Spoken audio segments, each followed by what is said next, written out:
Selamat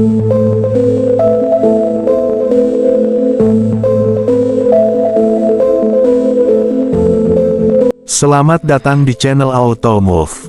Di balik deru mesin dan kilau cat baru di hanggar Irkut, sedang terjadi sebuah transformasi besar yang mengubah bukan hanya peran sebuah pesawat, tapi juga cara kita memandang kekuatan udara. Inilah Yak 130M, bukan sekadar jet latih lagi, melainkan jawaban realistis terhadap kebutuhan perang modern.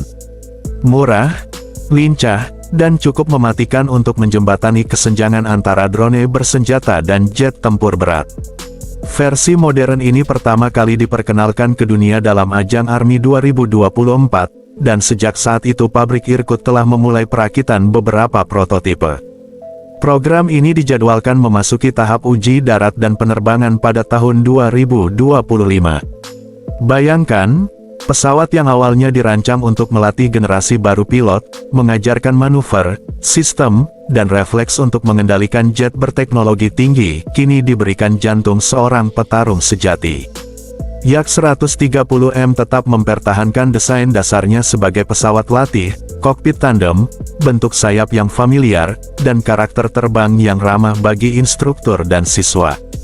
Namun di balik kabin itu kini tertanam avionik modern, radar BRLS-130R, sistem perlindungan elektronik, dan integrasi senjata berpemandu.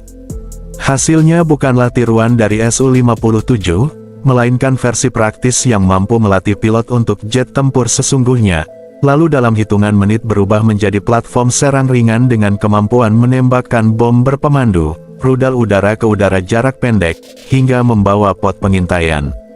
Kekuatan sejati Yak 130M terlihat saat membayangkan konflik regional dengan medan datar, pertahanan udara terbatas, dan garis logistik panjang yang membutuhkan dukungan udara cepat. Disinilah Yak 130M bersinar, membawa ratusan kilogram bom berpemandu, rudal jarak pendek, dan sistem targeting. Ia menjadi pesawat serang murah untuk misi siang dan malam, dukungan udara dekat, atau patroli perbatasan. Taktiknya sederhana tapi efektif, terbang rendah menghindari radar, gunakan pot pengintai untuk menemukan target, lepaskan senjata presisi, lalu kembali ke pangkalan sebelum ancaman berat sempat merespons. Biaya operasinya jauh lebih rendah dibanding Su-35, menjadikannya pilihan menarik bagi negara dengan anggaran terbatas. Modernisasi ini juga membuka peluang ekspor besar. Negara-negara yang tak mampu membeli jet generasi keempat kini bisa mendapatkan kemampuan taktis dengan harga jauh lebih rendah. Diperkirakan ekspor akan mencapai puluhan unit, tidak sebesar jet tempur utama, namun cukup untuk mengubah keseimbangan militer regional. Program ini juga memungkinkan Yak 130 lama di-upgrade menjadi standar baru tanpa perlu membeli pesawat baru, memperpanjang umur armada dengan biaya minimal. Bagi Rusia, ini bukan hanya keuntungan industri pertahanan, tetapi juga alat diplomasi, menjual kemampuan efektif dengan harga terjangkau sambil mempertahankan ketergantungan teknis dan hubungan jangka panjang dengan pelanggan. Namun setiap revolusi punya konsekuensi. Produksi massal pesawat tempur ringan murah dapat meningkatkan eskalasi konflik dan intensitas serangan udara. Jika digunakan di wilayah yang padat penduduk, risiko salah sasaran meningkat. Ketergantungan pada sistem avionik canggih juga dapat menjadi kelemahan jika rantai pasokan terganggu, dan versi ekspor yang disederhanakan bisa kehilangan kemampuan pertahanan diri yang penting. Ada pula dilema moral yang tak bisa diabaikan.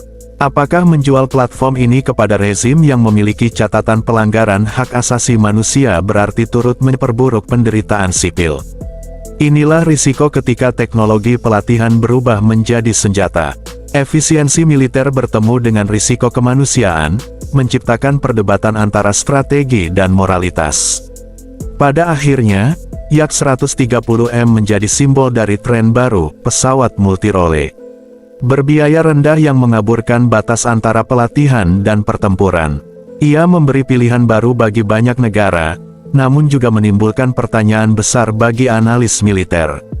Akankah masa depan perang dipenuhi oleh pesawat tempur ringan murah? Akankah doktrin udara berubah untuk menghadapinya? Satu hal pasti, perkembangan teknologi militer tidak menunggu persetujuan moral kita. Yak 130M bukan sekadar pesawat, ia adalah alat yang dapat mengubah jalannya konflik. Kadang hanya sedikit, tapi di dunia nyata, perubahan kecil di medan perang berarti nyawa manusia.